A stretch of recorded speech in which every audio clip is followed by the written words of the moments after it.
வணக்கம். இன்றைய முக்கிய செய்திகள். பத்மஸ்ரீ விருது பெற்ற கலைமாமணி தட்சிணாமூர்த்தி அவர்கள், முதல்வர் ரங்கசாமி, சட்டப்பேரவைத் தலைவர் ஏம்பலம் செல்வம், பொதுப்பணித்துறை அமைச்சர் லட்சுமி நாராயணன், காலப்பட்டு தொகுதி சட்டமன்ற உறுப்பினர் கல்யாணசுந்தரம், ஏம்பலம் தொகுதி சட்டமன்ற உறுப்பினர் லட்சுமிகாந்தன், பாரதிய ஜனதா கட்சியின் முன்னாள் துணைத் தலைவர் செல்வம் ஆகியோரை சந்தித்து வாழ்த்து பெற்றார். பட்டேல் அணியின் தேசிய செயற்குழு உறுப்பினர் தமிழ்மாறன் மற்றும் பாஜக நிர்வாகிகள் உடன் இருந்தனர். விமான நிலைய விரிவாக்கத்திற்கு பிறகு அடுத்து வரும் 5 ஆண்டுகளில் புதுச்சேரி சிறந்த மருத்துவ சேவை மையமாக வளரும் என்று துணைநிலை ஆளுநர் கைலாஷ்நாதன் நம்பிக்கையுடன் தெரிவித்தார்.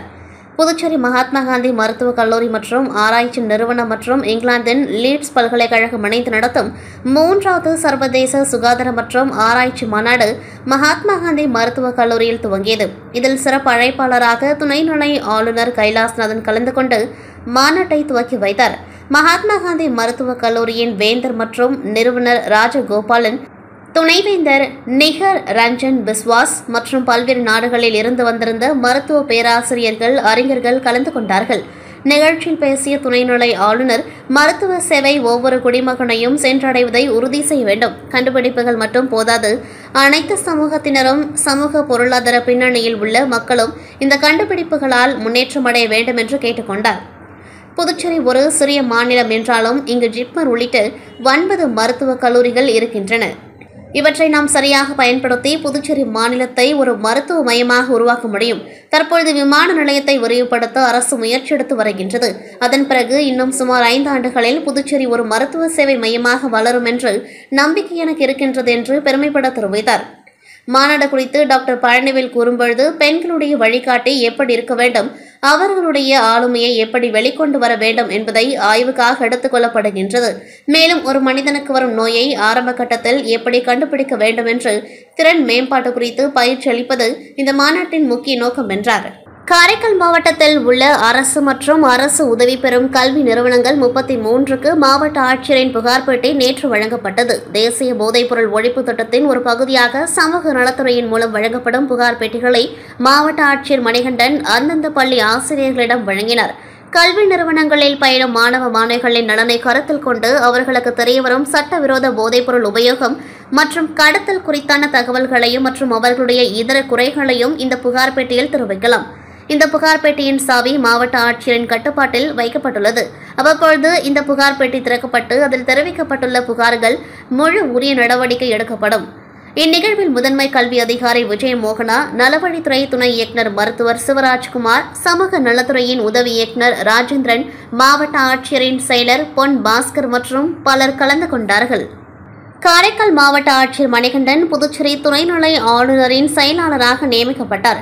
இதனையடுத்து காரைக்கால் மாவட்ட ஆட்சியர் மணிகண்டனை காரைக்கால் கேந்திர வித்யாலயா பள்ளி மாணவ மாணவிகள் நேற்று ஆட்சியர் அலுவலகத்துக்கு நேரில் வந்து பூங்கொத்து கொடுத்து வாழ்த்துக்கள் தெரிவித்தனர். பின்னர் மாணவ மாணவிகளுடன் கலந்துரையாடிய மாவட்ட ஆட்சியர் மணிகண்டன் நன்றி தெரிவித்ததோடு, பள்ளி பருவத்திலும் மற்றும் பள்ளி முடித்த பிறகும் தங்களுக்கு கல்வியை கற்றுக் கொடுத்த ஆசிரியர்களுக்கு பற்றோடும் மதித்தவர்களாக என்றும் இருக்க வேண்டும். ஆசிரியர்கள் கற்றுக் கொடுக்கும் கல்வியை முழுமையாக கவனித்து அதை பற்றி வேறு சில தகவல்களை தாங்களாகவே எடுத்துக்கொண்டு அதனை படிக்க வேண்டும். பள்ளி பருவத்தில் படிப்பில் மட்டும் முழு கவனத்தையும் செலுத்தி வாழ்க்கையில் முன்னேற வேண்டும். நமது இந்திய நாடு வளர்ந்து வரும் நாடுகளில் ஒன்றாக உள்ளது. வரும் 2047 இந்தியா நாடு மிக வளர்ச்சியடைந்த நாடாக வரப்போகின்றது.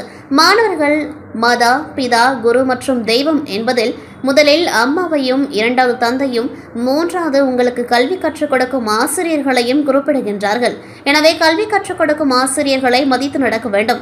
இதற்கு மாணவர்களாகிய நீங்கள் பள்ளி பருவத்தில் நன்றாக படித்து நாட்டிற்கு பெருமை சேர்க்க வேண்டும். நன்றாக படிக்க வேண்டும். பெண் பிள்ளைகள் எந்தவித சூழ்நிலைகளிலும் தைரியமாகவும் துணிச்சலுடனும் செயல்பட வேண்டும் என்று மாணவ மாணவிகளுக்கு மாவட்ட ஆட்சியர் மணிகண்டன் அறிவுரை வழங்கினார். இந்நிகழ்ச்சியில் மாவட்ட ஆட்சியர் அலுவலகம் கண்காணிப்பாளர் பாலு என்கிற பக்ரசாமி, மாவட்ட ஆட்சியரின் பொன் பாஸ்கர், பள்ளியின் முதல்வர் ரங்கசாமி, ஆசிரியர்கள், மாணவர்கள் ஆகியோர் உடன் இருந்தனர். புதுச்சேரி காந்தி திடல் கடற்கரை சாலை மாலை நேரத்தில் வழக்கம் போல் நடைபயிற்சி சென்ற புதுச்சேரி காவல்துறையின் IGP அஜித்குமார் சிகாலா IPS அவர்கள் கடற்கரை பகுதியில் ஒரு முதியவர் தற்கொலைக்கு முயல்வது போல் தெரிந்ததை நோட்டமிட்டார். அப்பொழுது அந்த முதியவர் கடலில் குதித்து தற்கொலைக்கு முயன்றதை உறுதி செய்து கொண்டு உடனடியாக காவலர்களை வைத்து அந்த முதியவரை கடலில் இறங்கி காப்பாற்றி அதே இடத்தில் முதலுதவி அளிக்கப்பட்டது. மேலும் ஐஜிபி அஜித்குமார் சிக்காலா IPS விசாரித்த பொழுது அவர் சென்னை செங்கல்பட்டு மாவட்டம் பொழிச்செல்லூர் அகதீஸ்வரர் நகர் ரிஷிகேஷ் அபார்ட்மெண்ட் 2வது தளம் வசிக்கும் சந்திரகுமார் என்பது தெரியவந்தது. தொடர்ந்து அவருக்கு மேல் சிகிச்சை அளிக்கவும் மற்றும் தற்கொலை செய்து கொள்ளாமல் இருக்க அவருக்கு கவுன்சிலிங் கொடுக்கவும் மற்றும் அவர் உறவினர்களுக்கு தகவல் கொடுக்கவும் காவல்துறை அதிகாரிகளுக்கு ஆணை பிறப்பித்தார். புதுச்சேரி காவல்துறையின் IGP அஜித்குமார் சிக்காலா IPSஇன் இந்த சம்பவத்தை கடற்கரை சாலையில் கூடியிருந்த பொதுமக்கள் புதுச்சேரி காவல்துறை மற்றும் அதிகாரிகளுக்கு மக்களுக்கு கருணை உள்ளத்துடன் பணியாற்றுவதைக் கண்டு வெகுவாக பாராட்டினர். புதுச்சேரியின் நகரில் தட்டாஞ்சாவடியில் ஒழுங்குமுறை விற்பனை கூட மட்டும் இயங்கி வருகின்றது. கிராம பகுதி விவசாயிகள் பல சிரமத்துடன் தங்கள் விவசாய பொருட்களை இங்கு கொண்டு வந்து விற்பனை செய்து வந்தனர். விவசாயிகளின் கோரிக்கை ஏற்று கன்னியகோவில், மதகடிப்பட்டு, மடுகுறை, கரையம்புத்தூர், கூனச்சம்பட்டு ஆகிய கிராமங்களில் கிளை ஒழுங்குமுறை விற்பனை கூடங்கள் அமைக்கப்பட்டன. இதில் கன்னியகோவில் விற்பனை கூடம் கடந்த 10 ஆண்டாக செயல்படவில்லை. புதுச்சேரியின் நெற்களஞ்சியமாக திகழும் பாகூர் சுற்றியுள்ள விவசாயிகள் கடுமையாக பாதிக்கப்பட்டனர். தங்கள் விளைபொருட்களை தட்டாஞ்சாவடிக்கு கொண்டு செல்ல சிரமப்பட்டனர்.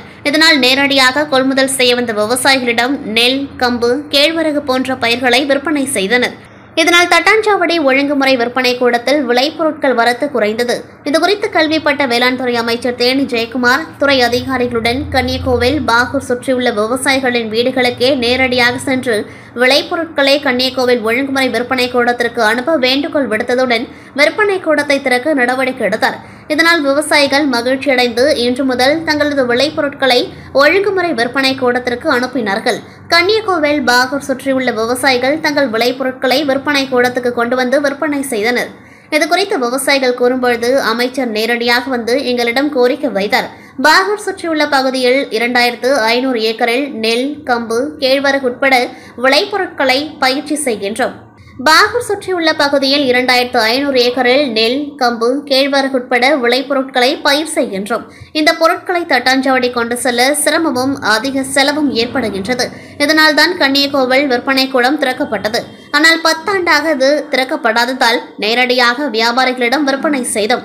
தற்பொழுது கன்னியகோவில் விற்பனை கூடம் திறக்கப்பட்டுள்ளதால் குருவினத்தம், பரிக்கல்பட்டு, சொரியாங்குப்பம், கிருமாம்பாக்கம் பகுதிகளை சேர்ந்த விவசாயிகள் நேரடியாக விளைபொருட்களை விற்பனை செய்யும் வாய்ப்பு ஏற்பட்டுள்ளது என மகிழ்ச்சியுடன் தெரிவித்தனர். இத்துடன் செய்திகள் நிறைவடைகின்றது. நன்றி, வணக்கம்.